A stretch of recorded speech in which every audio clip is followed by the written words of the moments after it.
ছাত্ৰীসকল আমি পঢ়ি আছিলো তোমালোকৰ অনুজীৱ মিত্ৰ আৰু শত্ৰু যেটো দ্বিতীয় পাঠ হয় হেতু আৰু কালি আমি আলোচনা কৰিলো তোমালোকৰ অনুজীৱবিলাকক কোড বাস কৰে অনুজীৱবিলাকক আমি আমাৰ লগত কি সম্পৰ্ক আৰু তাৰ উপকাৰিতা কি কি আমি হেখিনি বিষয়ে চালো লগতে আমি চালো যে দৈ আৰু পাউৰুটি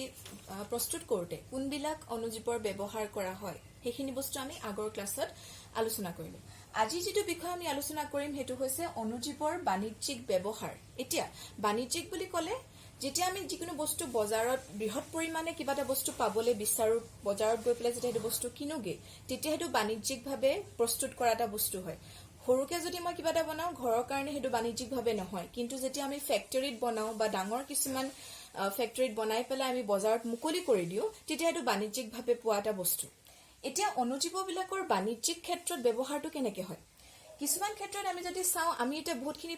বস্তু পাও যেনেকৈ ধৰিলা এসিটিক এসিড বুলি তোমালোকৰ কিতাপত দি থোৱা আছে হুৰা বা বিভিন্ন ধৰণৰ মদ যেনেকৈ ধৰিলা বিয়াৰ হক বা অন্য বেলেগ বেলেগ ধৰণৰ যিখিনি হুৰা পোৱা যায় লগতে এসিটিক এসিড বুলি ক'লে তোমালোকে সাধাৰণতে গম পোৱা নাযাবা কিন্তু ঘৰত সদায় ব্যৱহাৰ হৈ থাকে আচাৰ বনাওতে যেটো আমি নৰমালি ভিনেগাৰ বুলি কওঁ ভিনেগাৰটো বৈজ্ঞানিক নামটো হৈছে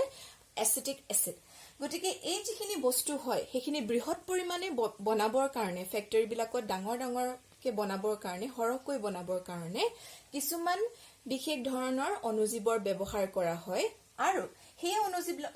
যিবিলাকক ব্যৱহাৰ কৰা হয় তাৰ ভিতৰত যেটো বেছিকৈ ব্যৱহাৰ কৰা হয় হেতু ইষ্ট হেতু হৈছে ইষ্ট যাৰ বিষয়ে আমি কালি পঢ়িছিলো এতিয়া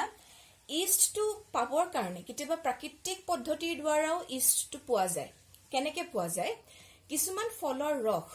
আৰু বাৰ্লিটো এক প্ৰকাৰৰ আমাৰ ঘেঁহুৰ নিচিনাই গতিকে ফলৰ ৰস তাৰপৰা বাৰ্লি চাউল তাত এটা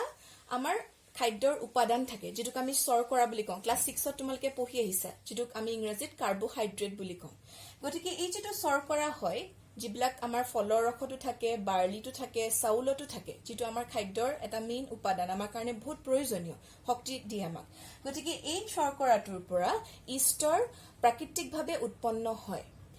গতিকে আমি এখিনলৈকে কি গম পালো যে বৃহৎ পৰিমাণত বজাৰত আমি যিখিনি বস্তু পাও বহুতখিনি বস্তুৰ ভিতৰত হুৰাই হক মদে হক এসিটিক এসিড বা ভিনেগাৰে হক এটো বৃহৎ পৰিমাণে পাবৰ কাৰণে আমি অনুজীৱবিলাকক ব্যৱহাৰ কৰো আৰু এই যেটো ইষ্ট হয় ইষ্টটো ব্যৱহাৰ কৰা হয় সাধাৰণতে আৰু ফলৰ ৰস বাৰ্লি চাউল আদিত থকা শৰ্কৰাৰ পৰাও যেটো কাৰ্বোহাইড্ৰেট গতিকে তাত থকা শৰ্কৰাৰ পৰাও আমি ইষ্টৰ উৎপন্ন কৰিব পাৰো এতিয়া আমি চাম আমি এটা নৰমাল আমি ঘৰটো কৰি চাব পাৰো যদি আমাৰ ইষ্ট পাউডাৰ থাকে কেনে ধৰণেনো সেই ইষ্ট পাউডাৰটো ব্যৱহাৰ কৰিলে আমি এই যেটো হুৰা বা মদ বনোৱাৰ যেটো প্ৰক্ৰিয়া হয় সেই প্ৰস্তুতটো কেনেকেনো হয় হেতু আমি অকমান জানিবলৈ চেষ্টা কৰিম এতিয়া কাৰ্যকলাপত আমাক কোৱা হৈছে যে আমি এটা বিকাৰ লম বিকাৰটো লৈ পেলাই তাৰ আধাতকে বেছি অংশ পানীৰে ভৰ্তি কৰি দিম আৰু তাত আমি তাৰ পিছত 2-3 চামুচ মান চেনি মিহলাই দিম চেনিখিনি দিয়াৰ পাছতে আমি এচামুচ ইষ্টৰ পাউডাৰ দিম দি পেলাই গুটেখিনি ভালকে মিহলাই দিম আৰু এখিনি মিহলাই দিয়াৰ পাছত আমি এই গুটে যেটো বিকাৰ হয় এখন ঢাকনি দি পেলাই আমি ৰাখি দিম 4-5 ঘণ্টাৰ কাৰণে এনেকুৱা ডখৰ জায়গাত ৰাখিম যেটো অকমান গৰম নিচিনা ডখৰ জায়গাত আমি ৰাখি দিম 4-5 ঘণ্টাৰ কাৰণে আৰু তাৰ পাছত যেতিয়া আমি এই ঢাকনিখন উঠাই পেলাই চাম তেতিয়া আমি এই যিখিনি পানী হয় তাৰ পৰা এটা বিশেষ গোন্ধ পাম আৰু এই যেটো গোন্ধ হয় এই গোন্ধটো অকনমান হুৰাৰ নিচিনা বা অকনমান মদৰ নিচিনা এটা গোন্ধ ইয়াৰ পৰা পোৱা যাব গতিকে ইয়াত কি হল ইয়াত আছিলে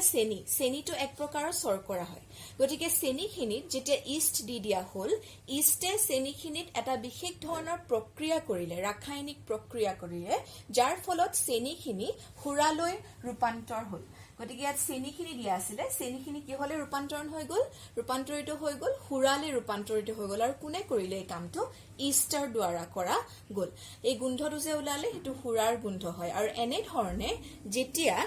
চেনিক ইষ্টে হুৰালৈ ৰূপান্তৰিত কৰিলে যেটো প্ৰক্ৰিয়াৰ দ্বাৰা আমি হুৰা পালো এই প্ৰক্ৰিয়াটোক কোৱা হয় এটা বিশেষ নামেৰে এই প্ৰক্ৰিয়াটোক জনা যায় আৰু এটো কোৱা হয় কিনবন বুলি কোৱা হয় আৰু আমি যদি ইংৰাজীত কওঁ এটো কোৱা হয় as fermentation কিনবন বা ইংৰাজীত কোৱা হয় as fermentation গতিকে এই প্ৰক্ৰিয়াটো আমি এনে ধৰণে পালো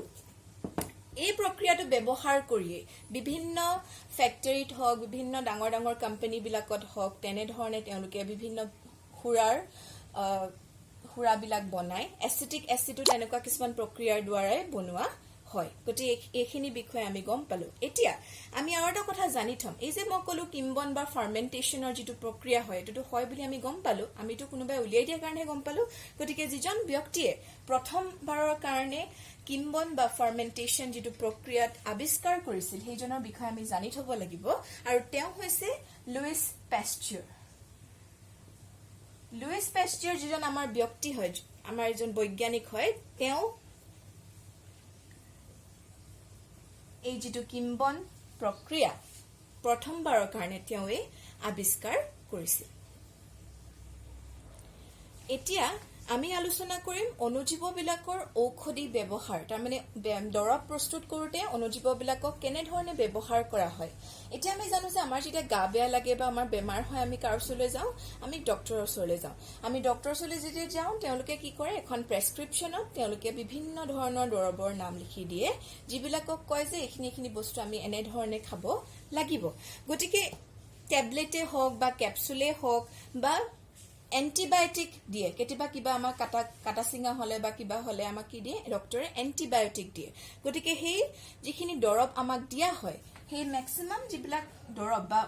বেছিভাগ দৰৱে যিখিনি আমাক দিয়া হয় ঔষধখিনি আমাক দিয়া হয় সেইখিনি আমি পাওঁ বহুত ধৰণৰ কিছুমান অনুজীৱ আছে গতিকে অনুজীৱবিলাকৰ পৰাই আমি বিভিন্ন ধৰণৰ দৰৱ বা ঔষধ পাব পাৰো আৰু এই যে ঔষধবিলাক কিছুমান বিশেষ ঔষধ আছে মই এটা নাম এটা কৈছিলো যেটো এন্টিবায়োটিক বুলি কৈছিলো গতিকে এনেকুৱা কিছুমান বিশেষ ধৰণৰ দৰৱ আছে বা ঔষধ আছে যিবিলাকে কি কৰে অন্য কিছুমান বেমাৰ কৰা অন্য কিছুমান যিবিলাকে বেমাৰ কৰা অনুজীৱ থাকে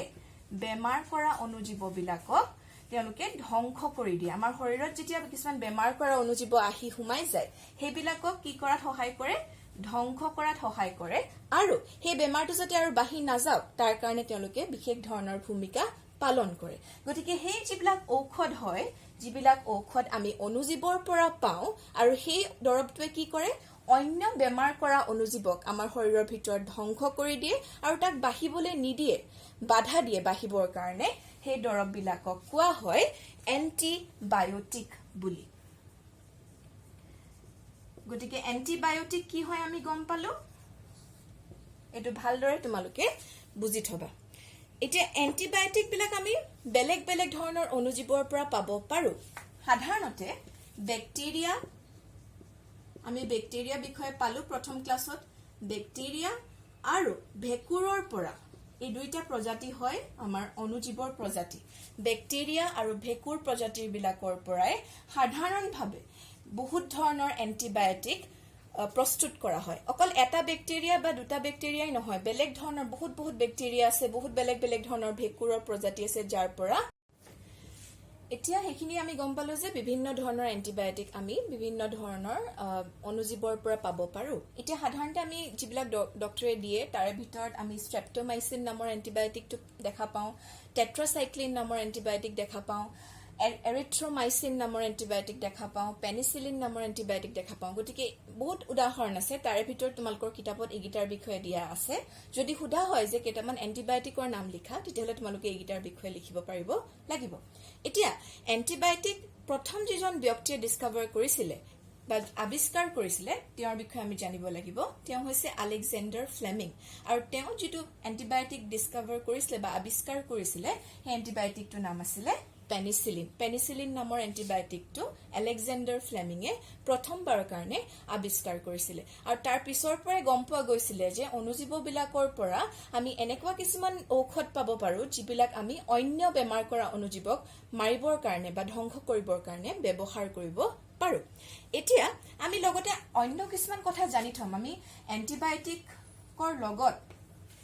সাধাৰণ কিছুমান কথা জানিবলগীয়া কথা হয় হেখিনি বিষয় আমি এতিয়া জানিবলৈ চেষ্টা কৰিম এতিয়া এইখিনি কথা আমি জানি থম যে এন্টিবায়োটিক কেতিয়া খাব লাগে এন্টিবায়োটিক কেতিয়া খাব কেনেকৈ খাব কিয় তেনেকুৱা পৰামৰ্শ লৈ পেলাইহে খাব লাগে আৰু অপ্ৰয়োজনীয় এন্টিবায়োটিক খালে আমাৰ শৰীৰত কি হ'ব প্ৰথম কথা এন্টিবায়োটিকটো কেতিয়াও নিজে কিনি আনি খোৱা বস্তু নহয় আজি মোৰ যদি জ্বৰ হ'ল মই কওঁ যে মোক পেৰাচিটামল এটা দিয়ক তেতিয়া ফাৰ্মেচিত দিব কিন্তু মই যদি নিজে কওঁ যে মোক এটা এন্টিবায়োটিক দিয়ক তেতিয়াহ'লে ফাৰ্মেচিষ্টজনে কেতিয়াও নিদিয়ে কাৰণ এজন ডক্টৰে পৰামৰ্শ নিদিয়াকৈ কেতিয়াও এন্টিবায়োটিক দিয়াটো যুক্তিগত নহয় গতিকে তোমালোকেও কেতিয়াও হেতু ভুল নকৰিবা দ্বিতীয়তে কেনেকৈ খাব যেতিয়া ডক্টৰে তোমালোকক এন্টিবায়োটিক দিয়ে তেতিয়াহ'লে প্ৰেছক্ৰিপশ্যনত লিখা থাকে যে তোমালোকে এই যেটো এন্টিবায়োটিক হয় 10টা টেবলেট দিছো 10 দিন কন্টিনিউয়াছলি খাবই লাগিব গতিকে সেই যেটো পৰামৰ্শ হয় হেতু মতেহে খাব লাগে যদি 10 দিন নাখাই মই 2 দিন খালো 2 দিন গ্যাপ দি দিলো তাৰপিছত মই আকৌ খাবলৈ আৰম্ভ কৰিলো তেতিয়া সেই এন্টিবায়োটিকটোৱে আমাৰ শৰীৰত থকা অনুজীৱবিলাকক মাৰিবলৈ সক্ষম নহব হেতু কাম হেতু ফলপ্ৰসূ নহবও পাৰে 2 দিনৰ পিছত মই এৰি পেলাই যদি আকৌ খাবলৈ আৰম্ভ কৰো হেতু কাৰণে নিৰ্দিষ্ট যেটো সময়সীমা দিয়া থাকে সেই সময়সীমাটোৰ ভিতৰত এন্টিবায়োটিকটো খাই পেলাই শেষ কৰিব লাগে তৃতীয় কথা কিয় তেনে পৰামৰ্শ খাব মই কলোৱে যে পৰামৰ্শটো মানি পেলাই হেতু কৰিব লাগে নহলে এন্টিবায়োটিকটোৱে মাজতে এৰি দিলে আকৌ যদি মই সেই এন্টিবায়োটিকটো খাও মোৰ শৰীৰত সেই বেমাৰটো আমি অতৰাবলৈ সক্ষম নহম চতুৰ্থতে অপ্ৰয়োজনীয় এন্টিবায়োটিক খালে কি হ'ব মোক যদি শৰীৰত এন্টিবায়োটিকৰ প্ৰয়োজন নাই মই যদি কলো যে মই এন্টিবায়োটিকটো খাম মোৰ কাহে ধৰিছে মই খাম কিন্তু মই হে মোৰ শৰীৰত হেতু এন্টিবায়োটিকৰ প্ৰয়োজনেই নাই গতিকে তেনেকুৱা অৱস্থাত যদি হে এন্টিবায়োটিকটো খাই দিয়া হয় তেতিয়া কি হ'ব আমাৰ শৰীৰৰ ভিতৰত এনেকুৱা কিছুমান অনুজীৱ থাকে যিবিলাক আমাৰ শৰীৰৰ কাৰণে প্ৰয়োজনীয় আমাৰ হজম শক্তি বঢ়ায় আৰু বহুতখিনি কামত আমাক সহায় কৰে গতিকে তেনে ধৰণে যদি মই এন্টিবায়োটিক খাবলৈ লওঁ তেতিয়া হে অনুজীৱবিলাক শৰীৰৰ পৰা আঁতৰি যাব আৰু তেতিয়া আমাৰ শৰীৰটোৰ অপকাৰ হ'ব গতিকে এইখিনি বিষয়ে আমি জনাটো জৰুৰী এন্টিবায়োটিকৰ বিষয়ে যিখিনি বহুত বেছি জৰুৰী হয় বুলি মই ভাবো তোমালোকে জানি থোৱাটো বহুত দৰকাৰী গতিকে আজি আমি এইগিটা বিষয়ে আলোচনা কৰিলো যে অনুজীৱবিলাকৰ বাণিজ্যিকভাৱে ব্যৱহাৰ কেনে ধৰণে কৰা হয় তাৰপিছতে আমি এটা প্ৰক্ৰিয়াৰ বিষয়ে গম পালো যেটোক আমি কিম্বন বুলি কৈছো বা ফাৰ্মেন্টেশন তাৰপিছতে আমি গম পালো যে অনুজীৱবিলাকৰ ঔষধি ব্যৱহাৰ কি কি কোনবিলাক ঔষধ বনাওতে অনুজীৱ ব্যৱহাৰ হয় আৰু তাৰ ভিতৰত আটাইতকৈ যেটো দৰকাৰী বস্তু আমি এন্টিবায়োটিক যেটো ঔষধ হয় হেতু বিষয়ে গম পালো আৰু কেতিয়া খাব লাগে কেনেকৈ কৰিব লাগে সেই গোটেইখিনি বস্তুৰ বিষয়ে আমি গম পালো গতিকে এইখিনি বস্তু ধুনীয়াকৈ তোমালোকে কিতাপখন মেলি গতিকে আজি পঢ়োৱা গোটেইখিনি বস্তু তোমালোকে ধুনীয়াকৈ বুজিবলৈ চেষ্টা কৰিবা কিতাপখন মেলি দৰকাৰী বস্তুখিনি সদায় কিতাপত আন্ডাৰলাইন কৰি যাবা আৰু আমি নেক্সট যেটো টপিক হয় প্ৰতিষেধক চিটা আৰু অন্য যিখিনি টপিক হয় এটো পাঠৰ আমি লৈ পেলাই নেক্সট ভিডিঅ'টোত লগ পাম থ্যাংক ইউ